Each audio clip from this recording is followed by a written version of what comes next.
Hi everyone, welcome back to my YouTube channel. Today we're going to talk about 3 painful reasons why you can be so right about a trade, and at the end of the day, you're either in a loss or you didn't get in or you weren't positioned well.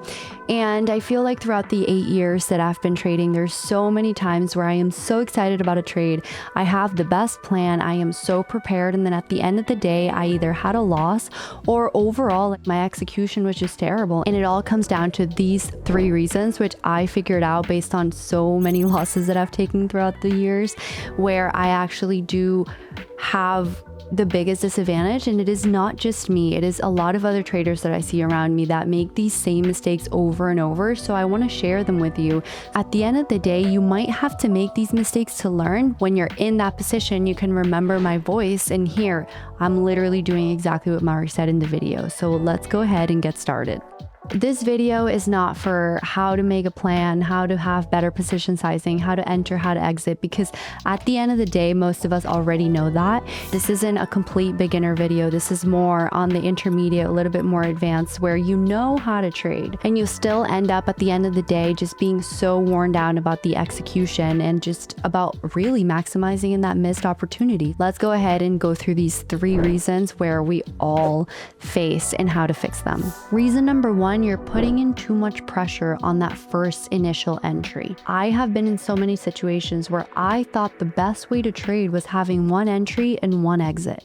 And that was the cleanest move possible, right? But the reality is that the position size matters more than almost anything in trading. You can be so right, you can be so convicted, things can be so right on all different time frames, but if you're sized in way too much, way too quickly, any pullback or any single kind of like movement from the stock, you're watching it and you're tensed and you're over here behind the desk and you're like, oh my God, this is a 10-cent pullback. This is a 20-cent pullback. And in reality, you might be like, that's not that bad. Or you might be texting your friends and they're like, yeah, it's a 10-cent pullback. But the problem is you're sized in so much that every single thing matters so much. So you're not letting the stock be flexible and you're not allowing yourself to think clearly. The way that I see it now is you size into the winners as they're working, not on the first initial move, because that's just gonna make you lose literally every single time. You're gonna be cutting trades every single day, because if that's the technique that you're using, that's too much pressure for the stock. You can't expect the stock to literally move when you first get in the stock or at the same exact second. The stock dips, the stock develops, the stock holds, and then once it's working in your favor, you add, and then you sell.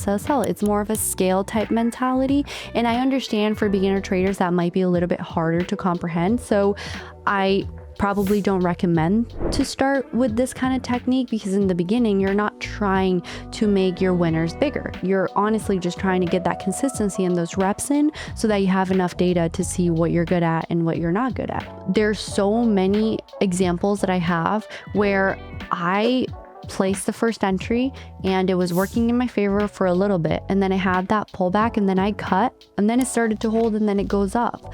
So that is so frustrating, and the only way that I fix that is to be able to size incorrectly. So for example, I have a max position size of 10,000 shares on a $1 stock, right? So the stock starts going and I might take 2,000 shares. Now it dips, I'm okay. Comes back, and this whole dips again, I might add another 2,000 shares. Now it dips again, I'm still okay because I still have 6,000 more shares to add. Now it starts to come back again, and now once all of this kind of held and now it really is going up, I can add 5,000 shares, right? And now I have that development, I have a cushion with a winner, and I got the first entry as information. What is the stock doing in that first entry? What is it informing me? But I am not pressuring it to be right away, because that's just going to create losses for no reason.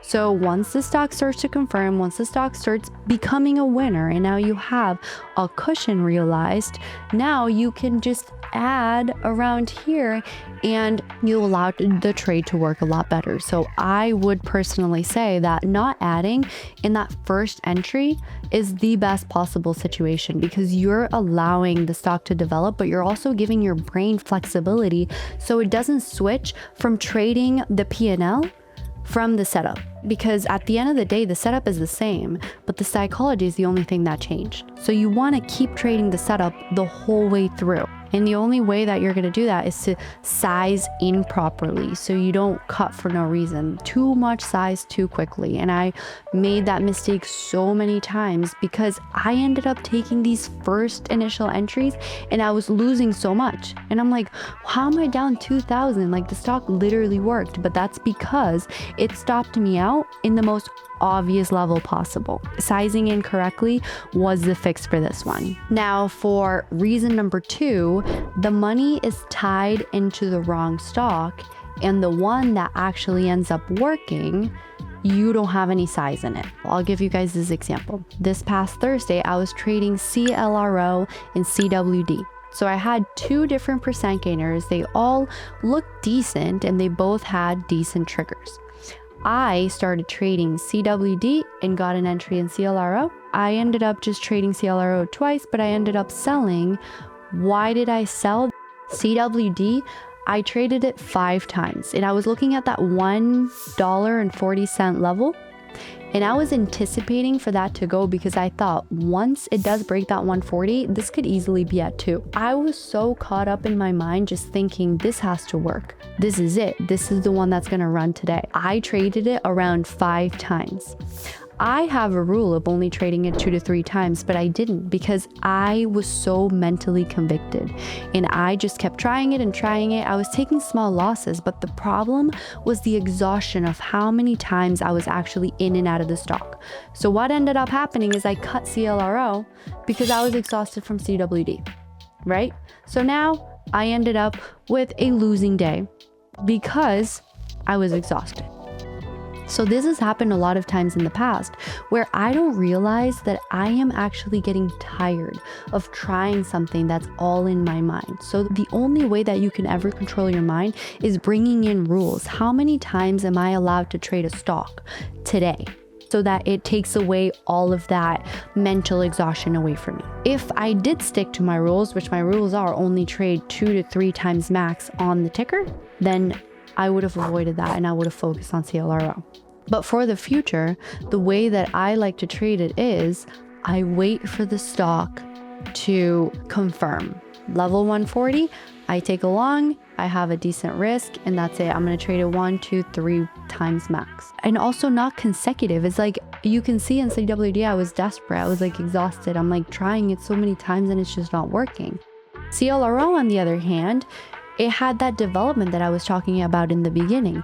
I take the first entry, that's information, it's going down, it's going up a little bit, and then once it starts to confirm, I add, and then I might add into that winner. So that would have been the one that I was focused on, but I was too busy getting exhausted.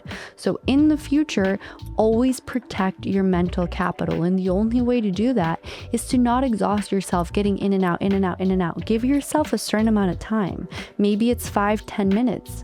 Maybe it's 10-15 minutes. It all varies from person to person. For me, it might be 10-15 minutes, but actually do it. And in the case that I don't follow my rules, the next day there's no trading. That would be my consequence. And reason number 3, you're a day early over and over and over again. And I feel like this gets advanced traders a lot more because you're good enough to notice a setup forming and you know that it's going to happen. Like SLV earlier in the year where you knew that the short was going to be an amazing short, but at the end of the day, it ended up taking like 5, 6, 7 days for it to actually break down. So what do you do in those situations when you know something is going to work and you know something looks really, really good and you can tell the setup is forming in the next couple of days, but you still are a day early. So then you end up exhausted and then financially just drawn down where you don't want to try it on the actual day that it draws down. This is actually a double-edged sword where you want to anticipate the move and you're just honestly good enough to know that it's going to happen, but you are so convicted in the trade that you don't want to miss it. And then at the end of the day, you end up being wrong and losing overall, and then that ends up crashing like 50% off its highs. But the only way that you can avoid mental exhaustion, that you can avoid these situations where you're a day early and you're just exhausted for even trying it one more time, is always trade with a max stop loss, so you never put yourself at risk to lose a lot more for the actual setup to form, but also make rules that you're only going to trade this if it has that confirmation that you need. So the way to actually fix this pattern of stop being a day early is to give yourself a certain amount of times that you're going to trade it on the day. So if you are trading it today, trade it once. If you're trading it tomorrow, trade it once.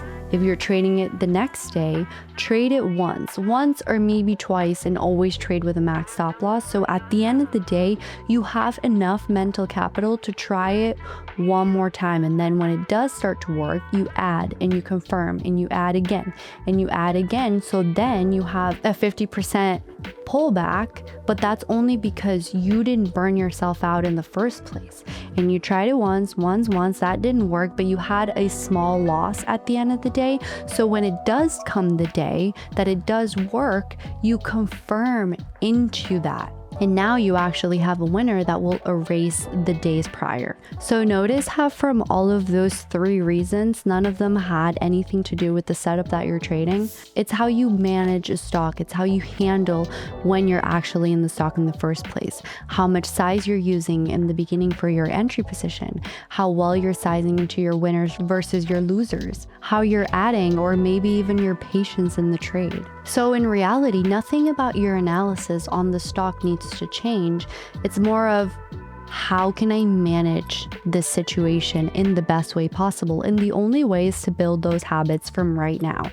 So I can start adding, not putting so much pressure into the beginning of the trade. I can start actually looking at the bigger picture of the stocks and reduce that mental exhaustion, but not going in one more time and then one more time and then one more time. If something isn't working, you give it a certain amount of time for it to work. And if it just doesn't do that, then you move on and you try it the day later and then the day later. And that patience is going to pay off for the day that it actually goes. The problem is we get into situations where we are forced out of stocks, but not because we weren't right, not because we couldn't read. It's because we were just too eager, way too quick, and position size way too horrible for the stock to even tell us that we're right in the first place. The advantage of this is that we understand the problems. How we manage them, that's a day in and day out kind of situation. We try something new every single day, but the more that we do it, it becomes a habit. If you do something for 21 days, it becomes a habit. If you cut your losers short and add to winners and don't get in right away on the first entry, that's going to become a habit. And that's the type of trader that you're going to be. If you manage risk and if you understand what a max stop loss is and you don't deviate from that, that's going to become a habit. If you don't try something every single day, if it literally is not working, and you give it time for it to actually confirm in your favor, that's going to become a habit. We are all animals of habits. We do everything every single day, and then eventually it's going to become second nature. But if we teach ourselves to learn the bad habits and to keep doing it over and over again, that's going to destroy your account in the future. If one of these 3 is something that you've done in the past 2 weeks, let me know in the comments. I want to know how you treat these, and honestly, anything that you took from this video that you're going to implement into your trading, because these little fixes are the ones that are going to build your account to profitability, but also make you exponentially grow with little setbacks and way bigger returns. So see you guys in the next one.